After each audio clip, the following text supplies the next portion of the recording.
On February 6th, 2025, the Galveston County Sheriff's Office received a call to a home in the 4700 block of 15th Street in Bay Cliff. The house belonged to 61-year-old Tammy King, a woman who had recently become widowed and was raising her 17-year-old granddaughter, Tara. It was the family's longtime friend, Terry Utton, who called the police. My sister-in-law and my grandniece are not answering the phone. They're not answering the door. I'm fixing to break the door in. I beat on the windows. I beat on everything. I've got her son on the other line. And he told me to keep the door in. But that's a big old door. I don't think I'm going to get through it. Okay, and so what are you are you running a welfare check on him? Well, I mean, I'm fixing to break in over here is what I'm fixing to do.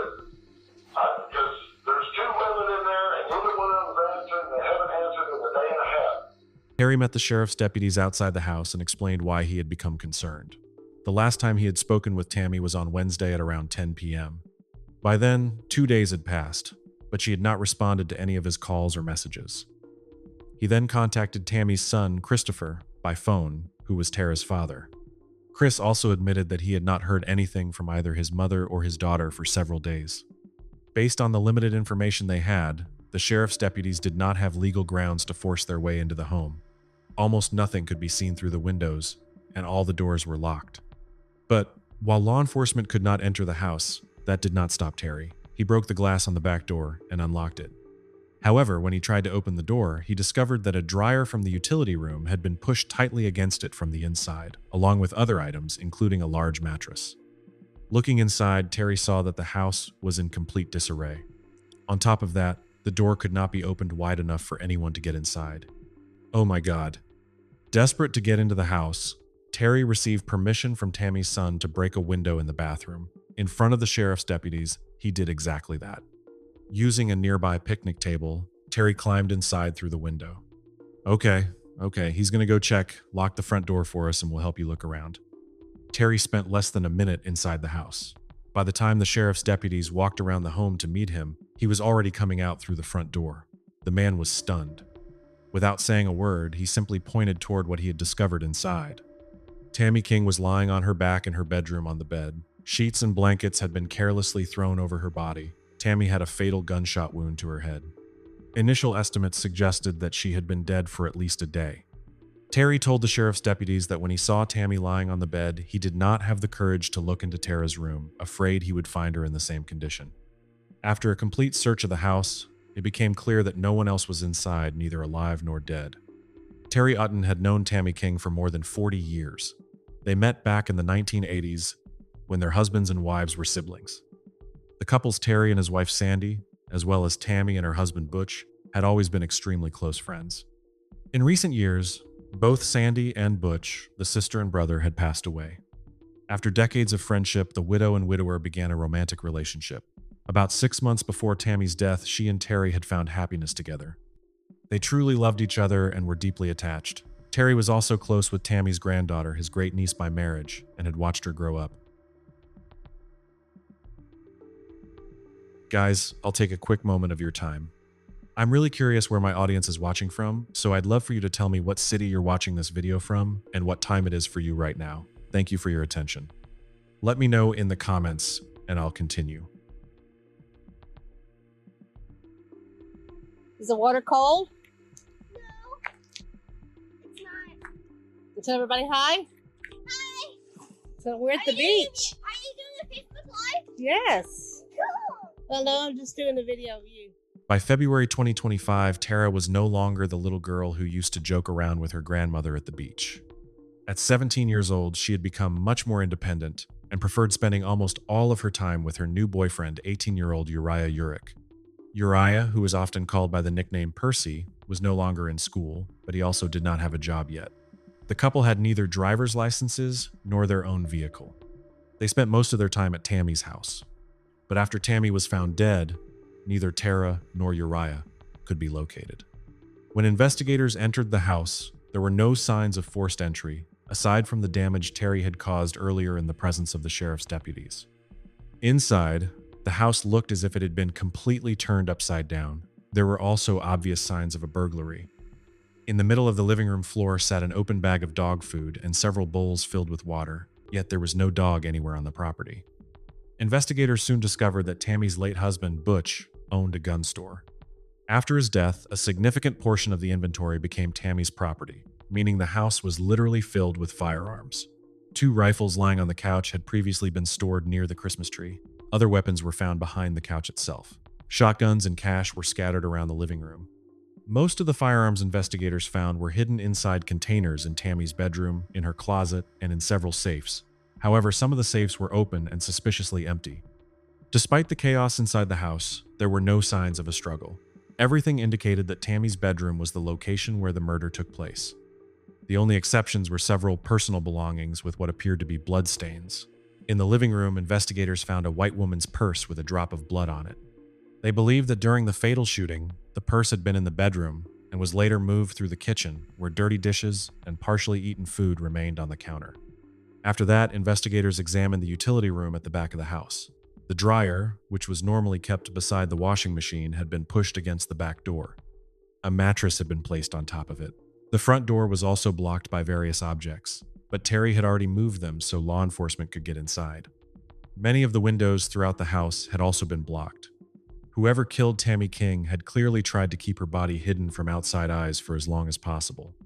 If the common areas of the house looked simply neglected, Tara's bedroom exceeded all expectations of the investigators. Clothes were scattered across the floor and furniture. Trash was everywhere, including bags of unfinished food from Taco Bell. Other takeout meals had spoiled long ago and filled the room with a strong, unpleasant odor. Prescription medication bottles belonging to Tammy were left in plain sight. On the desk were plastic bottles filled with human urine. Under the desk was an improvised sleeping area made with blankets and pillows. It was obvious that someone had been sleeping there. In Tammy's bedroom, investigators also found several more prescription medication bottles. In addition, 2 live .22 caliber rounds were discovered in the room, one on top of a pile of clothes and another on the floor. Under the bed, they found a spent .556 caliber casing left behind from the fatal shot. The firearm used in the shooting was no longer inside the house. The home had been turned upside down, the safes had been emptied, and banknotes were scattered randomly among the mess. It seemed obvious that a robbery had taken place. Despite finding numerous firearms inside the house, several others had disappeared, including the weapon used to kill Tammy. At that point, investigators knew only one thing for certain. No one had heard from either Tammy or Tara since Wednesday evening, 2 days earlier. If Tara had been home during the attack, there was a real possibility that she had also become a victim of the crime. There was no time to waste. The sheriff's office turned to the public, asking anyone with information to come forward. When the news spread across social media, a young man named Rigo contacted police. He was an acquaintance of one of Tara's friends. Rigo told investigators that on the afternoon of February 5th, the day after Tammy's suspected murder, he picked up Tara and her boyfriend Uriah from Tammy's house. They did not mention the burglary or the murder even once. Tammy King's house did not have security cameras. However, a neighbor's camera from across the street captured activity near the home on the afternoon of February 5th. From a distance, the footage showed 2 people walking around the property with large trash bags. They repeatedly carried different items in and out of the house. Soon afterward, the camera captured a black sedan backing into the driveway. It was a Nissan Altima belonging to Rigo. He explained that while driving there, he was on the phone with Uriah, who gave him a strange instruction not to hang up until the exact moment he arrived. Rigo thought it was unusual, but he saw no reason to refuse. When he arrived, he was also told to back into the driveway. After that, Tara and Uriah placed some items into the trunk of his car. Their small black dog named Salem was with them. Rigo drove the couple to a parking lot near a local business, where a white Jeep was already waiting for them. Their acquaintance Christian worked there and had agreed to help. Christian allowed Tara and Uriah to stay in an empty room at his apartment. In exchange, they offered to pay him either with cash or firearms. Both Rigo and Christian heard the exact same story from them. The couple claimed they were running away from home because of abuse. According to them, Tara's grandmother had physically and emotionally mistreated them for years. They even made posts on social media asking for help escaping an unhealthy home environment safely. However, they provided no convincing evidence to support their claims. At the same time, there was evidence that the relationship between grandmother and granddaughter had genuinely deteriorated over time. Tara, who had once been a shy but friendly girl, became increasingly distant from her family after entering high school and began arguing with Tammy more often. At first, she started skipping classes, and later she stopped attending school altogether. Terry said that Tara rarely communicated with relatives in a positive way and regularly caused conflicts. The real problems began after she started dating her new boyfriend. Tammy welcomed Uriah into her home. Relatives remembered that her house had always been a place filled with love and support, where everyone felt safe. In the months before Tammy's death, Uriah began spending more and more time there. Tammy established certain rules for their visits and introduced a curfew, after which Uriah was expected to return home. But it appeared the teenagers did not always follow those rules, and they became increasingly angry that Tammy insisted they be respected. After Rigo drove them away, Tara and Uriah spent 2 nights in the spare room of Christian's apartment. He told police that they displayed an extremely unreasonable level of paranoia, constantly claiming that police were about to knock on the door. At Tara and Uriah's request, Christian drove them to a local Walmart, where they bought several boxes of hair dye. Then, on February 7th, the same day Tammy's body was discovered, Christian returned from work and found that the couple had disappeared. They left their dog Salem with neighbors, but that was not the only thing they abandoned. When investigators later tracked down the house and searched the room where Tara and Uriah had been staying, they saw almost the same scene as in Tara's bedroom at her grandmother's house. The only difference was that there were no bottles of urine, but there were takeout food bags, several firearms, and containers filled with ammunition. Among the trash, they found a medication bottle with a torn label that partially showed Tammy's name. The bathroom was also in complete disarray. This was where the couple had cut and dyed their hair, likely trying to change their appearance before fleeing. 3 days later, Tara King and Uriah Urick were arrested at a Dollar General store in Laredo, Texas, more than 5 hours south of Galveston County, near the Mexican border. After changing their appearance, abandoning their dog and most of their belongings, they arranged a ride with a 35-year-old drug dealer named Travis Hodge. Travis agreed to drive the teenagers in exchange for money and also sold them methamphetamine. But after spending some time with them on the road, he began to suspect that they had likely killed someone. Travis became nervous and wanted to separate from them as quickly as possible. He dropped them off near a motel. Since traveling further with several firearms was risky, Tara and Uriah left Travis with 2 rifles for safekeeping. He later placed them in a storage unit where investigators recovered the weapons. One of them, an AR-556, was determined through forensic testing to be the same firearm used to kill Tammy King. After their arrest, Tara and Uriah were transported back to Galveston County, where they remained in custody awaiting trial. It was then that the true picture of this horrifying crime began to emerge. The teenagers' Instagram messages shed light on what had been happening behind the scenes. For weeks and even months before the murder, they openly discussed their desire to get rid of Tammy. Their messages described plans to steal antique coins, cash, prescription drugs, and firearms from the safes kept inside the house. The tension between them and Tammy continued to grow.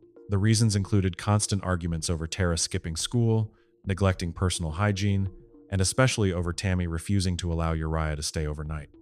After one argument with her grandmother in mid-January, Tara wrote to Uriah, "I wanted to tell her everything, but I thought you wanted her gone as quickly as possible, so I held myself back."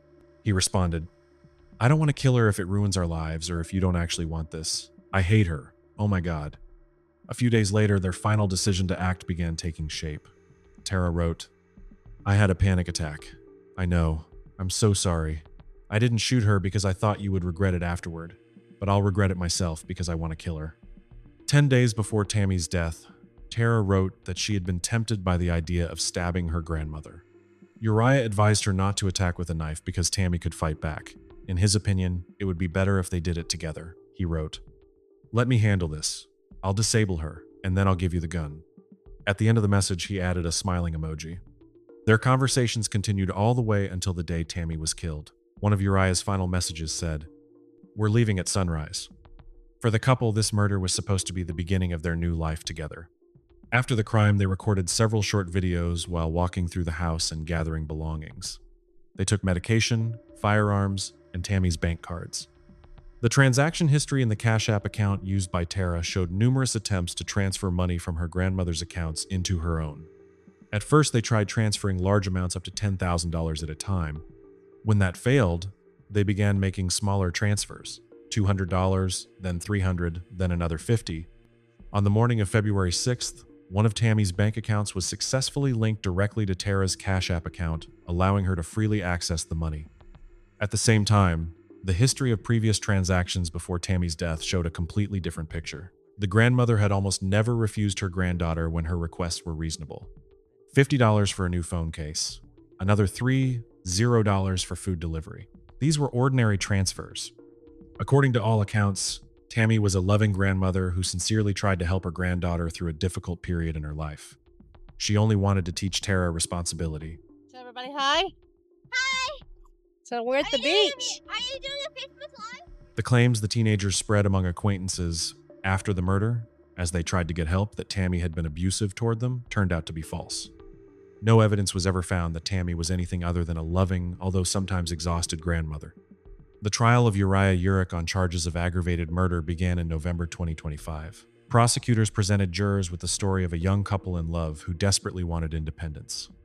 They wanted it so badly that they saw any restrictions as obstacles, and they hated Tammy simply because she was the only adult in their lives who set rules for them and had authority over them. At the end of the day, Tara and Uriah could not wait any longer for the money, for the jewels, for the guns, and to be together. And what could have been just waiting a little longer to be teenagers in love turned into capital murder. Harry Utton told the jurors about the kind and caring woman he had known for many years. The last time they spoke was the day before her death. That evening, Tammy messaged him about her concerns over the ongoing difficulties in her relationship with Tara. Terry was convinced that the arguments were nothing more than a normal part of teenage rebellion, a phase that would eventually pass, and one they might even laugh about together someday. He still saw Tara as the same child he had known her whole life, a quiet, shy, and incredibly kind girl. Uriah, whom Terry knew by the nickname Percy, had a curfew set by Tammy. He was required to leave the house no later than 10 p.m. The teenagers often asked if he could stay just one more hour. Sometimes Terry even tried to convince Tammy to be a little more lenient. At times, late at night, he would hear sounds coming from Tara's room even after Uriah was supposed to have gone home. Back then, Terry did not know that the couple was regularly breaking the rules that had been set for them, and he certainly could never have imagined the horrifying plans they were making together during those long evenings. There was times I could hear things in the other room and stuff, but I never got up and went and looked to see what was going on, So you heard some noises, but you never checked, it sounds like, to give Tara some privacy? correct. Travis Hodge reached a deal with prosecutors and agreed to testify against Uriah Urick, as well as in Tara's future trial. In exchange, he received a sentence of 10 years in prison for his role in helping the teenagers flee toward the Mexican border, as well as for separate charges related to drugs and illegal possession of firearms. Before the jury, Travis testified that he had sold methamphetamine to Uriah several times before the escape. That was why, when Uriah asked him to drive him and Tara south toward Mexico, he agreed. During the trip, Uriah began telling Travis certain details about the death of Tammy King. And I tried talking to Uriah then, and I was like, look, if it was self-defense, go ahead and turn yourself in. Because he had already told me that it was self-defense. I was like, what was self-defense? At that time, he tells me that he can't because of the position of the body. And what did that mean to you? That he actually murdered somebody. So when you are talking to Uriah about the guns, do you ask him anything about the guns? No, at that time, no. I asked him the next morning if one of them was a murder weapon, and he told me yes. The defense did not dispute the prosecution's version that Tara King and Uriah Urick wanted to begin their independent adult lives as quickly as possible. However, Uriah's attorney argued that the murder was the result of immaturity, not a premeditated evil plan. He did not deny that his client was the one who pulled the trigger and killed Tammy King, but he claimed that it was not a murder committed during a robbery, the very circumstance that led to the aggravated murder charge. The attorney described Uriah as an 18-year-old who made the worst decision of his life. According to him, both Uriah and Tara were naive teenagers who were under the influence of drugs. We had a 17-year-old girl and we had an 18-year-old boy. And what they wanted was to be an adult. They wanted to be grown up. What they found out very quick after that is sometimes it's best not to get what you want, because they realized that they weren't prepared to be adults at that point. But they weren't killing her to rob her. They were killing her because they wanted to be adults. And think in terms of what Tara said when they were talking about, because they were talking about killing her. There's messages all over the place. Y'all saw them, I saw them. They were all there. But what did Tara say was one of the things that she wanted to take with her? Her stuffed animals. She realized very quickly, as they both did, they were not prepared for this life. They couldn't drive. They didn't have jobs. They had nowhere to live. That Tammy King is dead because she had to be a mom and they wanted to be adults is so disrespectful to Tammy King's life. After approximately 3.5 hours of deliberation, the jury, 9 women and 3 men, returned to the courtroom and found Uriah Urick guilty of the most serious charge against him, aggravated murder. We, the jury, find the defendant, Uriah Lee Urick Jr., guilty of the serious criminal offense of aggravated murder as charged in the indictment. This verdict automatically carries a sentence of life in prison without the possibility of parole. Tara King also pleaded not guilty. As of the publication of this video, her trial was scheduled to begin in January 2026. Tammy's family wrote that she left behind a legacy filled with love, kindness, and strength. Her memory continues to be a source of comfort and inspiration for everyone who knew and loved her.